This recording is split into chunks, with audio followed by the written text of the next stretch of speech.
Hey guys, it's David again, and this is Fate Unbound, and there has been a development. But before I get into exactly what that is, I need to give you a little bit of a backstory. For those of you that may be new to the channel, my wife Ro and I are full-time RVers. We've been full-timing for 7 years now, and we are currently work camping for the summer at Madison Arm Resort, which is a campground just off of Hebgen Lake near West Yellowstone in Montana. So I'm at the back of the property of the campground, and it is kind of a boneyard up here. You can see behind me there's a lot of old machines that aren't running, and you know, they just kind of sit up here and rot away, unfortunately. You know, they don't really have a lot of motivation to get these running or even to sell a lot of this old equipment. Yeah, which, like I said, is kind of unfortunate because there's a lot of cool stuff up here, you know? See this old fire engine? That thing is amazingly cool. An old grader that's broken down, not running. There's things wrong with it. Yeah, I mean, there's quite a lot of stuff up here that's just sitting. So one day I was up here and I was just working on one of the rental RVs. This is kind of where we store our rental RVs when they're not being used. And I happened to walk past this old 1970 GMC Sierra behind me, and I noticed in the back, in the bed, under this camper shell, was this old Yamaha Raptor 660 ATV. And I was like, whoa. That thing is cool, because they are. These are amazing machines. And so I asked the owner's son, Steve, about it. Turns out it's his, and it's been sitting in the back of this truck for 5 years, completely untouched, never been fired up in that time. He actually was like, oh, I forgot that was even up there. And so, you know, I rolled it out of the back of that truck a few days later, and I was looking at it. It doesn't run. It didn't have a battery in it. The tires were completely flat. The thing was basically just rotting and rusting away. And I thought, you know what? It'd be cool to buy this thing, get it running, and, you know, be able to have some fun. Because, you know, when we are camping out in the national forest or in the middle of the deserts down south in Arizona, you know, having one of these things to ride along the trails, you know, tear down national forests, do some like real fun adventuring in the forests and in the deserts. You know, it just sounded really cool, and I figured I could get this thing for pretty cheap considering it's not running, it's been sitting for 5 years, and it's over 20 years old. You know, I figured it would be a win-win. You know, the owner's son would get some cash for a machine that he doesn't use anymore and has forgotten about, and I would get a fun project. You know, working on stuff like this is kind of my forte, my specialty. I could get this thing running for sure, fix it up really well, and I would have a really cool machine that I could have some fun with for a pretty inexpensive price. For the really poor condition that this is in, its age, the fact that it's been sitting for so long and that it doesn't run, the tires need replaced, it doesn't even have a battery. I think this thing is worth $800, maybe $1,000. It'd be worth $1,500 if it had tires and a battery. But yeah, it's just not really worth that much. And so, you know, I talked to the owner's son, and he just didn't want to sell it. He never even came up to look at it to see what condition it was in. And he had it in his mind that this thing was worth $3,000 to $6,000. And so, yeah, there was just no way we were going to come to agree on a price that was worth it for both of us. So I guess I'm just gonna roll this thing back up into the back of this old truck, where it's gonna continue to sit, continue to rot and rust for who knows how long.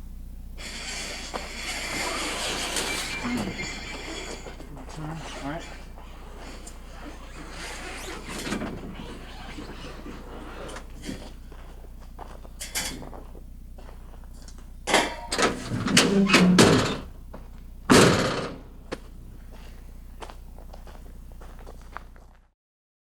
But before I show you guys what I ended up getting, I really quickly want to tell you about this video sponsor, ALLPOWERS, and their R2500 lithium iron phosphate solar generator system. The R2500 lithium iron phosphate power station has a 2016 watt-hour capacity, 2500 watt pure sine wave inverter with 4000 watt peak output, a maximum of 2500 watt dual input, charging it to full in 1 hour using AC and solar power, a maximum solar charging speed of 1000 watts, which can bring it to full in just 2 hours, incredible flexibility with 5 ways to charge using AC power, solar, automotive, a generator, or you can double up AC and solar power. 15 milliseconds uninterruptible home backup, a long life lithium iron phosphate battery with over 3,500 charging cycles, and a maximum 4,000 watt AC output with parallel connections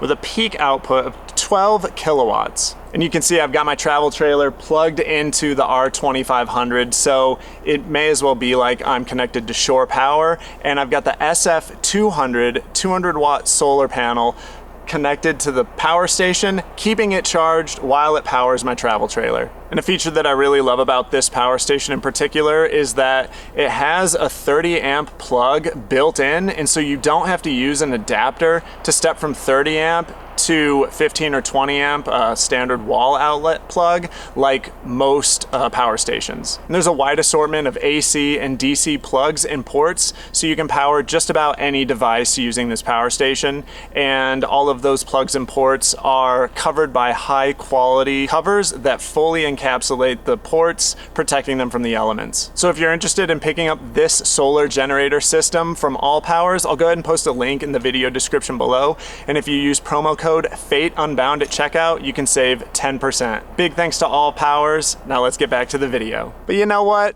It's okay that he wanted to keep his old ATV, because in the end, I wound up with something much better. This 2014 Raptor 700R Special Edition. The previous owner purchased it brand new and took excellent care of it. It's much better than the other ATV I was looking at buying, because not only is it 11 years newer, but it's also a 700 instead of a 660, meaning it's larger, makes more torque and horsepower, but it's also fuel injected instead of carbureted. I originally didn't want to spend this much money on a four-wheeler, but when I tell you the price I got it for, you'll know why I bought it. He was only asking $3,500 for this thing, which is pretty close to the price that was being asked for that other old beat-up Raptor. This four-wheeler is easily worth $5,000, maybe even more in its condition. And so $3,500 was just an absolute steal. I gave that guy a call, asked him a ton of questions about it, and I told him, you know what, if it's everything you say it is, I'll be there tomorrow. I had to drive from West Yellowstone to Billings, Montana to pick this thing up, but you know, it was only about a 4-hour drive, and it was totally worth it. Even though I wasn't able to buy that fixer-upper, I'm really glad I came across it, because it just gave me the itch to get a machine like this. And so I just started looking online all over the place, getting a much better idea of what they're worth. And then I just stumbled across this thing on Craigslist, and I mean, I just felt like I'd be silly not to buy it, because it was basically no risk. Even if I ended up either not liking as much as I thought I would, or if it just didn't work out, it didn't, you know, meld into my full-time RV lifestyle like I hope it will, then I can always just turn it around and sell it for a profit. But this was my impulse purchase, guys, and so far I don't regret it. I've ridden it a few times, and it's just so much fun. The torque on this thing is out of this world. A 686cc engine with 1 cylinder. And so the amount of torque this thing puts out is crazy. And yeah, the previous owner just took amazing care of it. It even has brand new tires on it. The clutch was recently replaced too. And so, you know, I don't have to worry about big ticket items like replacing tires like I had to worry about on that old beater that I was wanting to buy. But that's enough talk. I'm gonna use this thing now for what I bought it for, and that's adventuring in the national forests, and I'm taking you guys with me.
Was an awesome ride. God, I love this thing so much.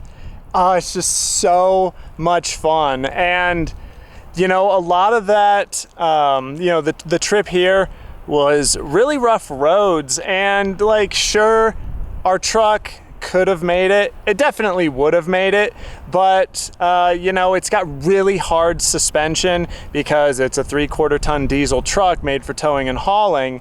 And so off-roading in it really isn't that enjoyable. You're constantly getting just thrown around, you know, and it's some of the hardest miles that truck ever sees is all the off-roading we do in it. And so by offloading those super hard off-road miles onto something that is purpose built for that exact type of terrain is just so much better. And you know, that truck is still worth quite a bit of money, whereas this thing, you know, yeah, it's only worth about $5,000. And so yeah, having those really hard miles put on this thing instead of the truck really is going to extend the life of the truck too.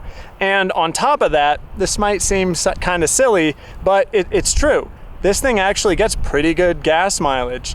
When you're in top gear, just cruising, I think it gets over 50 miles per gallon.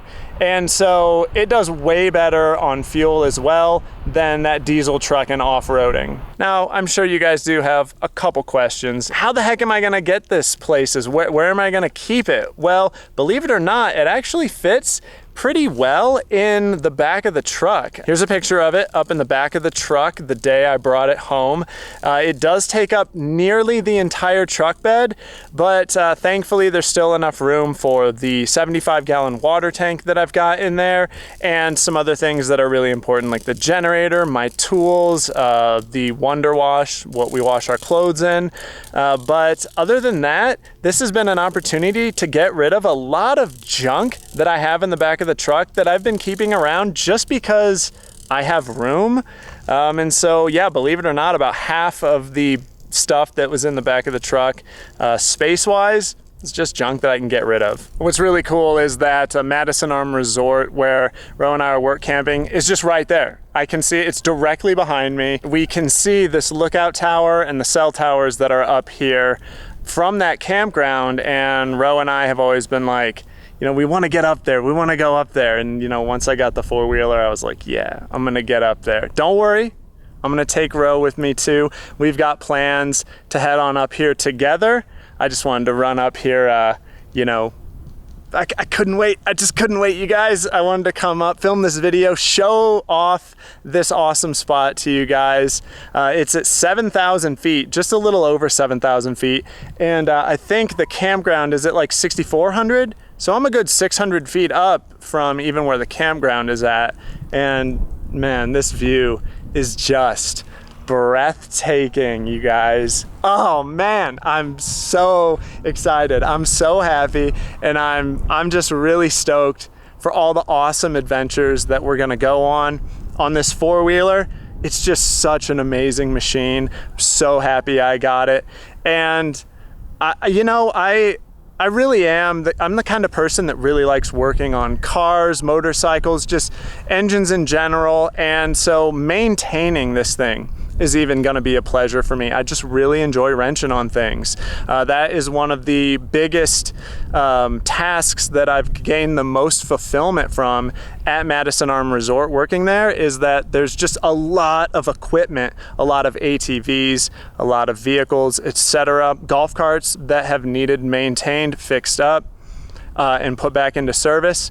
And that has been the most fulfilling part of the job for me.